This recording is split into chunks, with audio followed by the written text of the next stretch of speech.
This is a talk I delivered a couple of weeks ago about a project we're currently developing with editors sitting in the front. And our project uses TypeScript and React, so I thought we'd share some of our experiences working with these two technologies. I'm Luís. I'm a software developer here at Eagle Experts. You can tweet at me at WDuke. And who among you is a JavaScript developer? Who's done some JavaScript in the past? Okay. Who loves JavaScript? Who hates JavaScript? Some of you are the same people. And I bet some of this has to do with stuff like this. Undefined is not a function, or you can't get property X out of an undefined value or something. So this is one of the most annoying parts about JavaScript because it's a dynamically typed language and you can throw anything at it and you just won't expect it. So what if JavaScript had types? And this is what TypeScript is about. And like I said, this is about React too, so I'm going to give you a brief overview of types in React. And we have 3 or 4 different options. I'm not going to talk about all of them here, mostly 3. One is propTypes. This is a runtime validator that's actually built into React. Starting with React 15, I think it's going to be spun out into an external module that you can add if you want to. This checks your component types at runtime. And it only works for components, but when you try to assign an invalid type to one of your properties, it will throw an error, even if as the application is running. Because it does these checks in runtime, it can be a little bit slow. So use it for development, and then you can flag it out when you do a production build. So this is an example of propTypes being used in React. You assign a propTypes property, and you declare a propTypes class. The problem is this only works for React components. So what if you want to add types to the rest of your application? Well, there's Flow. This is developed by Facebook too, so it's as close to the React technology as you can get. It supports propTypes natively, so if you have propTypes declared on your components, you can use them, you can respect them. It doesn't type check your code in runtime. You have to run the Flow utility, and it will check almost like the compilation step. And then your code annotations are stripped out during your payable build or something like that. And this is an example. You declare a type for your properties. You say his name is a string, and then you can use name and only name as a string. And then there's TypeScript. TypeScript is a programming language itself. It's not some annotations that you throw on top of JavaScript. It's not a runtime compilation, a runtime validator. It compiles to JavaScript, and as it compiles, it checks your types, and it tells you if you have any typing variance errors or invalid null assignments.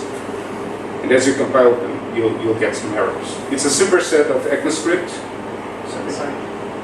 The previous things you talked about, they are not related to TypeScript. They are not related to TypeScript. They're parallel technologies. Cool. And it's a superset of ECMAScript, so it's the exact JavaScript plus type annotations. And this is an example. It's not very different from Flow. It's almost the same. But it's actually compiled. There are a few differences in the generics that you add to the component, but it's pretty much the same. So if you are coming from Flow, the syntax is not going to be very different. But this is a full language that's supported by Microsoft and Google and its first-class citizen if you're using Angular 2 or above. So TypeScript, which is what we use, so it's what we are going to talk about. So it's got all the features of JavaScript, plus classes, modules, classes, modules, arrow functions, your default parameters, your REST parameters, static structuring, generators, async await. All of this is supported natively by TypeScript. Also decorators, which are still experimental, but you can use them in TypeScript. In fact, if you do React, you probably use decorators already. They say React Angular. And JSX is supported too, of course. Yes, TSX just changed the file extension. So what types does it support? Well, it supports your basic types, your booleans, your numbers, your strings, your arrays.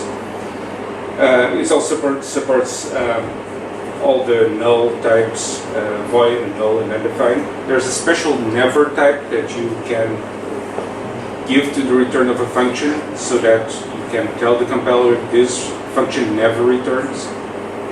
It's useful if you call something after that and you can throw an error because the compiler knows that function should never return. It also allows you to grab object type declarations and do union and intersections on them. And there's also interfaces and generics. So this is an example, and we're using an intersection here. We're grabbing two products and creating a new one that combines the properties of both. It also enhances JavaScript classes. ECMAScript 6 classes, to be more precise. It adds encapsulation, so you can say that a certain method or a property is public or private. It adds interfaces, so that you can implement using your classes, and it allows you to mix in multiple classes. And modules. Of course, JavaScript supports modules, but when you're using TypeScript, you have a problem because most third-party modules have actually been written in JavaScript, and so they don't have any type annotations of their own, most of them. So what do you do? Well, there is this organization on NPM that's linked to a project called Definitely Typed, where third-party module typings exist. So the community creates typings for these modules. You are able to install them using NPM or Yarn, if you're modern, and just do add types / and the name of your module. And if it does exist, it will add typings to that module, so that you can use that module as if it had been written in TypeScript itself. So reacting to TypeScript. There's your class components. You create an interface with the typing definitions for your properties. You pass it to your component as a generic. The second parameter is the state, the component state. So if you're using it, you can declare types for it too. And then when you render it, actually I have an example here. Easier to read, I guess. When you render it, or when you try to use properties, it will try to match the stuff that you have declared. And as you're writing your code, it will autocomplete and it will tell you if you're doing something wrong with those elements. And as you do class components, you can also do functional components, pretty much the same. And again, you have a name, string, and if you try to use something here, it will only tell you that you can use a name because that's all that there is. If you add something else, say age, which is a number, then it becomes available. And it will tell you to type. Oops. It will tell you to type. And VS Code and a number of other IDEs will also look at any documentation that you may have on these types. It will also enhance this auto-completion feature with a description of that.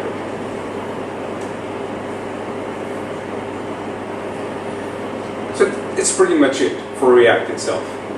Just declare an interface, say that your component receives these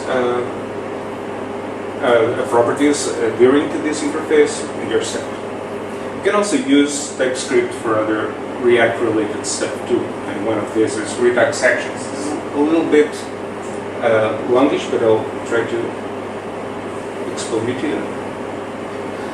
So this first bit here, to line 20, it's a bit of boilerplate that we can have. We declare an interface, that's an action type. This is a little dirty trick. We extend from the string object, the native string object, and we give it a generic P. This P is the payload type. So anything that you throw at it, it will create an action type with that specific type of payload. And then we create an action with the payload type P. Again, this is generic. You give it the action type that we declared above, and the payload of type P. This can be anything. It could be a string, it could be an object, it could be anything. And then we have an action creator. This action creator creates action objects with a payload of type P. So, an action creator, we give it a generic, we give it the action type, which is a string. It will know it's a string. And it returns an action creator that takes a payload, gives it a type and a payload. Then we have a type guard, and this is the interesting bit. The action is action.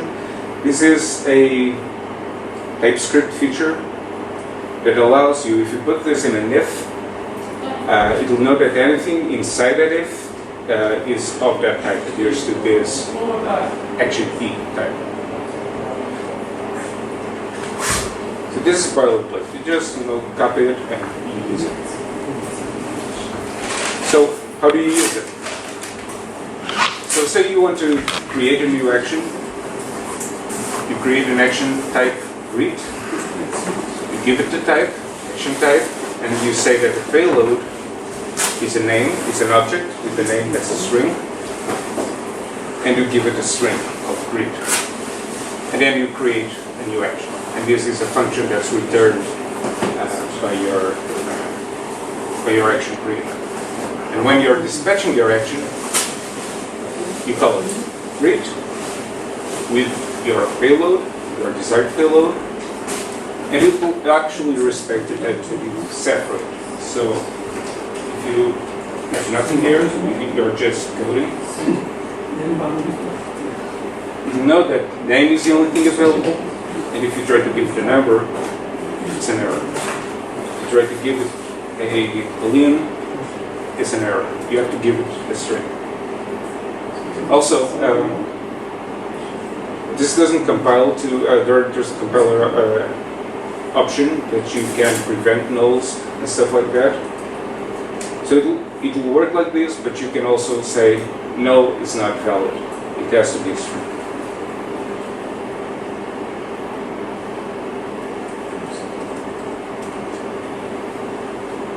And then in the reducer, you use the action type guard that we created above. So this is action type here. You give it the action that you received, which is a generic action object. Give it the greet constant, which adheres to this type.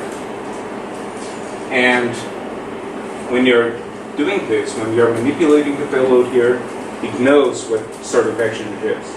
It knows it's an action, it has a payload, and it has a type, and it knows it has a name, exactly as you declared. If you try to do this outside, it may or may not have a name. So, but this keeps you your code safe.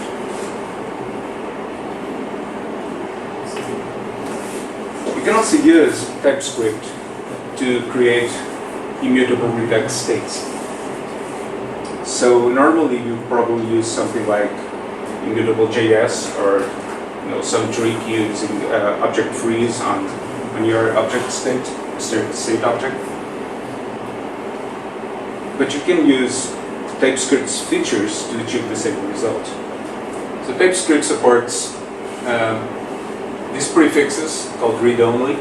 It also has a read-only type that you can pass it any object as a generic, and it will turn that object type into a read-only object.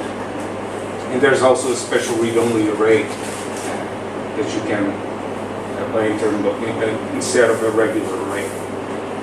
So when you're in your reducer and you check your action type, and you try to do anything with state that mutates it. So you're trying to delete a property, or you're trying to set a property, or you're trying to do something that mutates that property, like doing an array push. The compiler and the IDE itself will tell you read-only array doesn't support push, and its loading cannot be set or could not be deleted.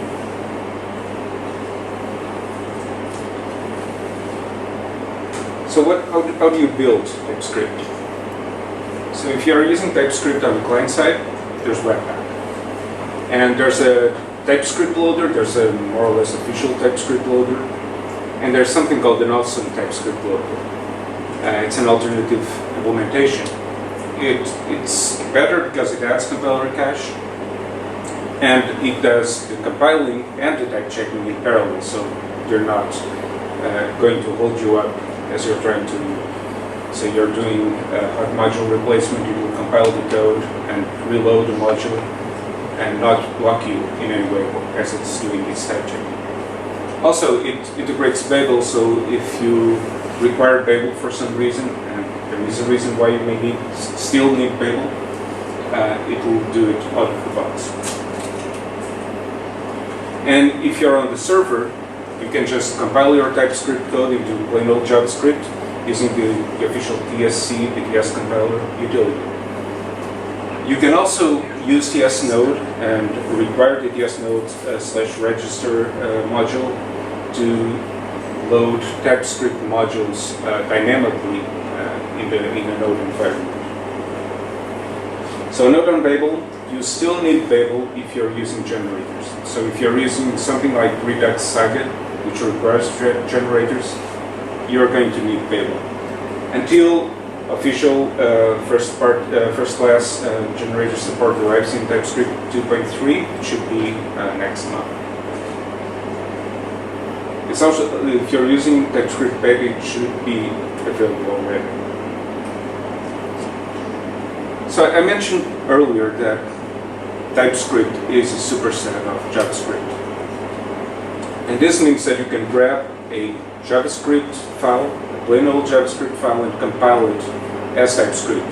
Sure, you have to add a few compiler flags to make it less strict, but it will take any JavaScript file and compile it as if it were JavaScript. This means that if you want to migrate to TypeScript, you don't have to migrate all of your application at once.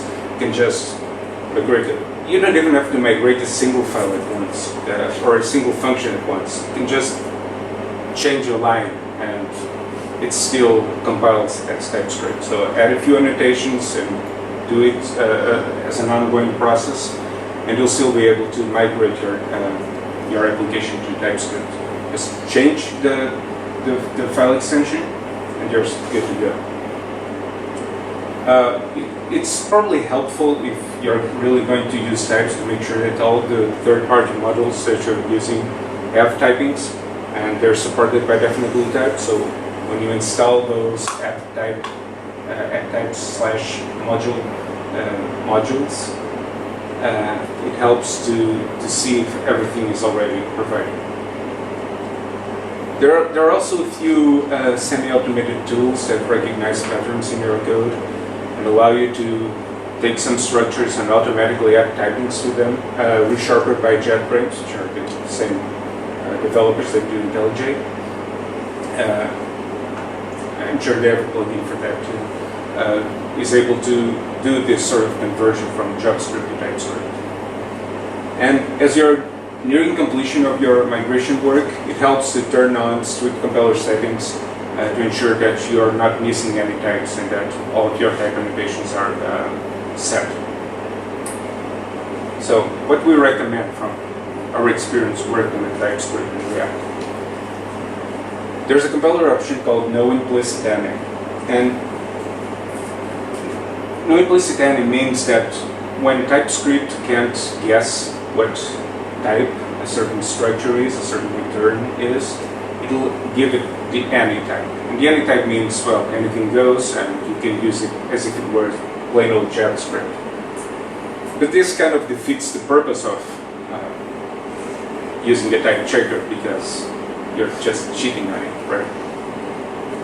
So it helps to have this compiler option on, and it will prevent and it will actually highlight any instances where type can't be guessed, so that you go there and manually assign it to type. Also, the strict null checks. And this is useful to prevent those undefined is not a function errors that sometimes you get. When you add this compiler option, any assignment of undefined or null that's not expected will result in a compiler error. This prevents an entire class of errors, especially if you're dealing with deeply nested objects. And you can still have null and undefined, but you have to explicitly allow them. You have to say, this takes type or null or undefined. There's also TSLint, which is the equivalent of ESLint or any other linter for JavaScript. It performs static code analysis. It's customizable. You can add or remove any rules that you may like. And it comes with very reasonable defaults. We're actually using the same defaults. The only thing we do is prevent semicolons, because we don't like semicolons in our code. And also let type inference do its work. The compiler is actually very good at guessing what types of things are, and for some stuff it's not even necessary. So if you're assigning a string, don't bother saying that that variable is a string. The compiler will know that it's a string. There are a few exceptions, so if you're just declaring a variable that will receive a value later, you can, if you're using that, so give it a type so that you don't make a mistake. Also, it's good to add types to your function signatures, especially the return types. You can catch a number of errors if you forget to do a return, or if you return the wrong value or the wrong value type, it will give you an error if you do. Also, TypeScript allows you to overload functions, and this is a little bit more readable than the equivalent. Both are valid TypeScript, but this can be easier to parse. So we have some troubles with TypeScript too. And one of them has got to do with modules. Sometimes modules aren't typed anywhere. There are no typing definitions on definitely typed, and you have to do them yourself. You can use the typing utility to provide custom local typing definitions, or you can write your typing definitions and then upload them to the definitely typed repository, and it will be available to the entire community. Or if you're really desperate, you can just do a regular require on the module, and it will import that module without any type definition. So it will behave as if it was an any type, and you can do anything with it. But again, you're not getting any benefits from TypeScript if you go with the large approach. Completion time. It can be a nuisance when your application grows and you have a bunch of unit tests running in parallel as you code. So one of our application components has close to 100 tests running every time you save a file. And it can, there's a beat between saving a file and all the tests running. So what can you do? You can do incremental builds, build just the stuff that changes. And also TypeScript Loader helps with this because it caches the files that haven't changed. And you can also have an optimized watch mode for tests. If you use something like Jest, which only runs tests for the files that you actually change, it will help you a lot. Which is not what we use. We use OK, which runs all of the tests. And it's still JavaScript in the end. So you're not getting any performance improvements from having types as you would have from your regular typed languages, compiled languages.